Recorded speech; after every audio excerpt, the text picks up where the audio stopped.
好，我是萌萌，欢迎回来我频道。这一次呢是跟Shopbop合作的一支视频，然后我觉得在他们上面其实最好买的就是一些牛仔类单品，因为比其他的网站啊什么的都全一些。最近这段时间穿搭都比较偏职场一点吧，正装类的比较多，可能一些年纪比较轻啊上学的妹子对于风格方面就不是很好做参考。那我这次就刚好用这些牛仔的单品跟大家分享，就比较适合秋冬的一些休闲类的穿搭吧，就各个年龄层都可以穿这样。那我首先就从牛仔裤跟大家讲起。就我现在身上这条牛仔裤大家都是见过很多次了嘛，李维斯的这条牛仔裤就是去年秋冬到现在我都特别的爱穿，就是到前2天的街拍可能大家都还在看到这条牛仔裤。那这条牛仔裤就是我最喜欢的那种类型的款式，直筒高腰，而且是屁股和腰包的很好，小腿部分的宽窄也是适中的，特别是搭配我脚上这种比较厚底的偏工装风格的切尔西靴啊或者马丁靴什么的，这种直筒裤都是非常好看的，而且也可以变换风格，就是像我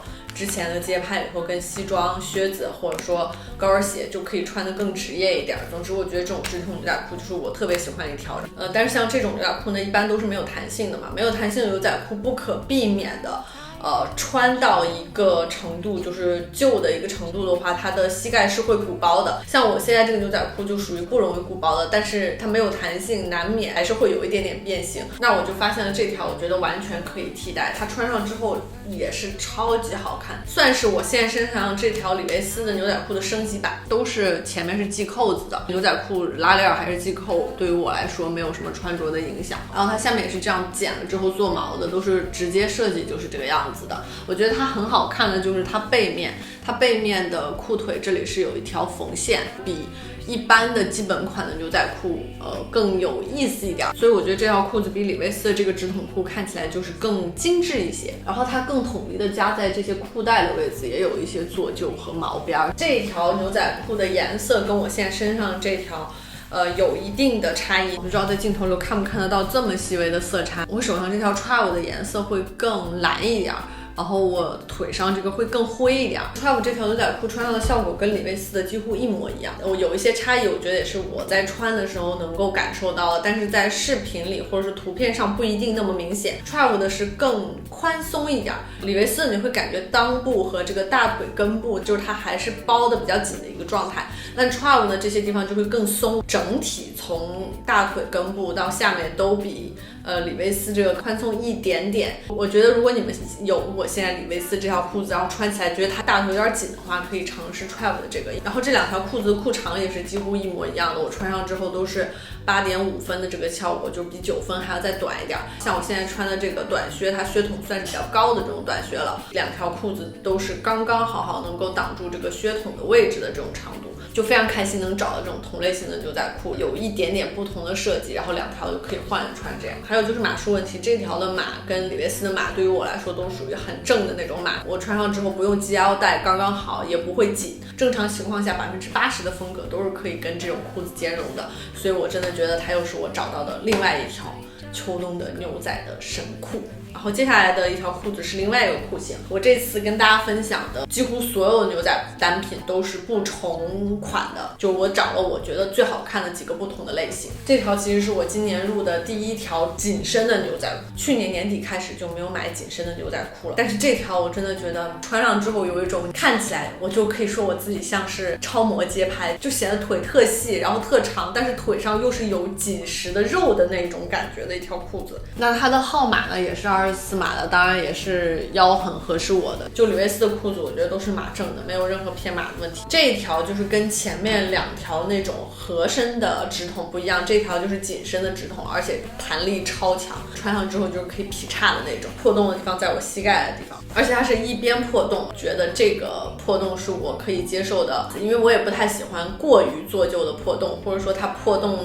破的到处都是，那像这个只在一边的，我觉得就是刚刚好的样子。然后这条裤子的长度也是跟我刚刚那2条是差不多的，之前跟大家分享过的那个牛仔裤的合集里面有跟大家讲，就是小脚的情况下，但是它还是要跟小腿有一点点空间，不能完全包住。这个就其实不止一点点空间，因为它是直筒的，它根本都没有包的这回事情。穿上的时候甚至有一点点小喇叭的感觉，因为你膝盖的地方会有一些褶皱嘛，那看起来的话会有一点点喇叭的效果。那这条我觉得就是刚刚好，可以用完美来形容的一个包腿的效果。而且我觉得以现在这2年来说，也比小脚的那种牛仔裤更时髦一点。如果你们想显得腿细一点，看起来更精神一点，可以尝试这种直筒类型的紧身牛仔裤。这个最好就是穿一些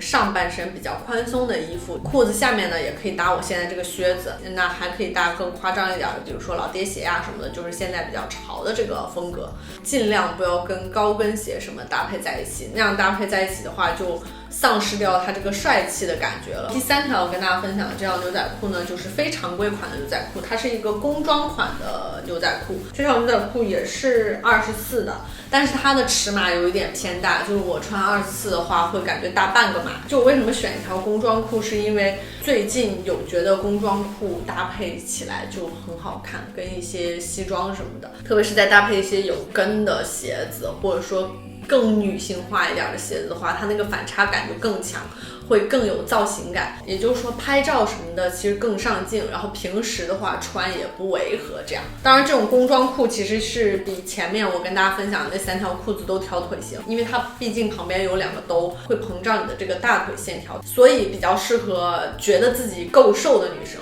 还有就是比较紧实又有肉的那种女生，你们穿的话会有一个特别运动特别那种健康的感觉。它的整体设计算是极简版的工装裤，也没有外露的扣子，它侧面这个兜非常贴心的一点，因为我记得我以前这个兜洗了之后它会这样翻起来，熨也不是很好熨回去，这一条裤子设计就避免了水洗之后的变形问题，因为它前面这半部分其实是固定住的，而且它后面的这一块是隐藏了一个扣子的，这样扣起来之后这两边的角就被完全扯平固定住了。我觉得这个就是一个非常好的设计，真的很人性化。那它的长度呢其实是9分的，比我前面的这3条都要长一些。小个子的女生的话穿这个就可以把它挽起来，因为工装裤挽起来真的是最不违和的，反而我挽了之后我觉得更有硬朗的那个感觉。那这条搭配呢又跟前面的3条不一样，不太适合再跟一些非常有男孩感的那种衣服搭配在一起，反而更适合跟一些女性化的单品或者能显示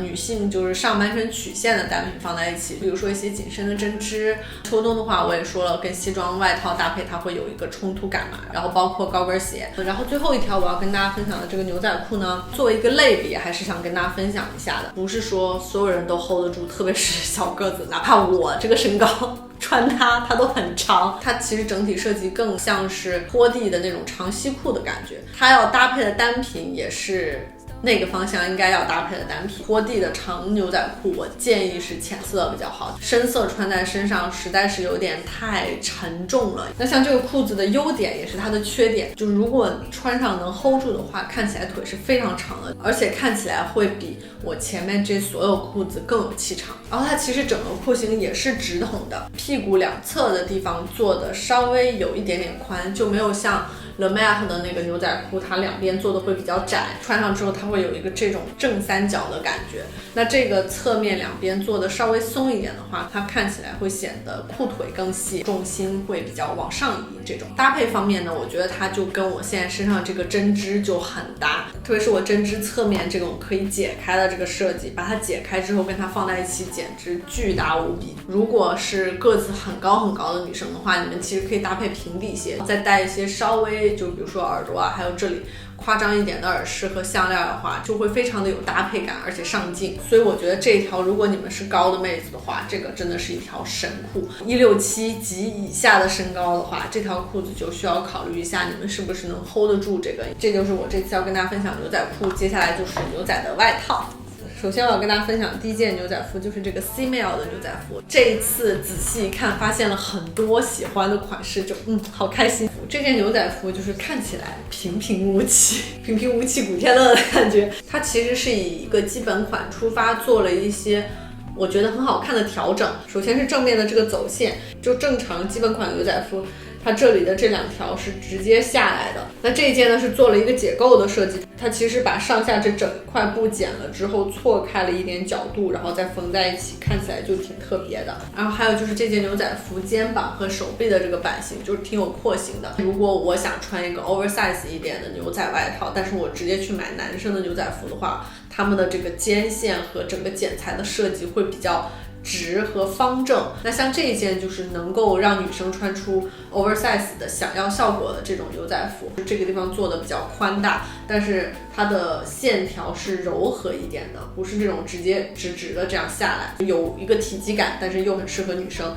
它最好看的设计其实是它加了一个牛仔的腰带，它绑起来穿以后我觉得特别有风格，不管怎么样都会有一个腰身的感觉。除了系在前面之外，我觉得系在后面也很好看，前面这个开口会有一个 C 字形的这种圆弧，就更有曲线感。所以我觉得这件牛仔服真的非常的值得，因为它相当于有3种不同的穿法。然后接下来跟大家分享的另外一件牛仔外套就是这个西装款的牛仔服，收集7个颜色的西装，不知道是要召唤神龙还是要召唤爷爷。就这种牛仔布的西装我今年还蛮想尝试的，这件穿上之后就完全符合我的预期，它不是那么的夸张。这件西装就不是 oversize 的，它是正常的宽松一点的版型而已，基本款，然后版型也很好的一个女士西装的样子。然后它的设计方面大概就是这样，我觉得没有什么多说的。然后它的颜色是比较深的这种牛仔，搭配方面我觉得如果跟这种牛仔布的西服放在一块的话，尽量就选一个跟它颜色一样的牛仔裤，或者说选一个岔开很远的，就是很浅，或者说黑色。除了下面也穿牛仔裤之外，我觉得它也可以跟就是西装裤啊什么的搭配在一起，就是类似的穿搭逻辑，就有点像是我穿一个正常的西装，然后衬衫什么的，下面搭一个牛仔裤和靴子，就正式和休闲的这种组合。这一件牛仔的外套的话就可以反过来，下半身穿西装裤，上半身穿这种牛仔材质的。所以这件我想分享给大家，也是因为是我一直在找的一种类型的西装。就我现在这件是比较基本款嘛，也是比较适合刚入职场要衣服慢慢变化的这种女生。然后我这次在Shopbop上面还看到另外一件西装，它的正面是格子西装的，看起来是一个正常的西装，然后背面是牛仔布的，就看起来非常有记忆点的一件那种拼接西装，我也非常喜欢，但是它就是没有我的号了。那这件西装完了之后就是最后一件外套了，然后接下来这件牛仔外套就是深秋的时候穿的，就比较偏冬天的时候，显而易见的很特别，就是会显得年龄更小一点。它是用的这种印花的布，领子也是这种绒绒的领子，它只有这种袖口啊，或者说衣服下摆这些地方用的是牛仔布。今年其实我对于格子就有点腻了，就是前2年穿的很多嘛，我就想说尝试这种不一样的花纹。就我今天跟大家分享的这些牛仔单品，我觉得除了那条非常长的牛仔裤之外，剩下的都很适合学生党或者说刚刚毕业的女生。然后它的版型也很正，肩是肩，然后这个轮廓线看起来是很整齐的样子。然后这一件比较复古，除了它的花纹以外，它的下摆是有一点点收口的，但是没有松紧，只是形状上做了一个小小的收口，里面是没有内衬的，所以不是冬天穿的一个牛仔外套，应该深秋穿差不多。搭配方面我觉得跟我身上这个针织，还有刚刚的那个破洞黑色的牛仔裤，包括我脚上的这个鞋，穿上就更有一种超模感，我就感觉我流纹上身，对对，很好看，然后很随性，就有很大气的一个穿搭。我觉得这么穿不会显得过于学生气的点就在于鞋子，像我现在这个鞋是王大人的嘛，就是它不是一个很乖巧的鞋，里面的这个针织呢也是有多一块这种设计的，看起来是比较有女性感的这种针织，整个这样搭的话会看起来减少一些幼稚的感觉，也是适合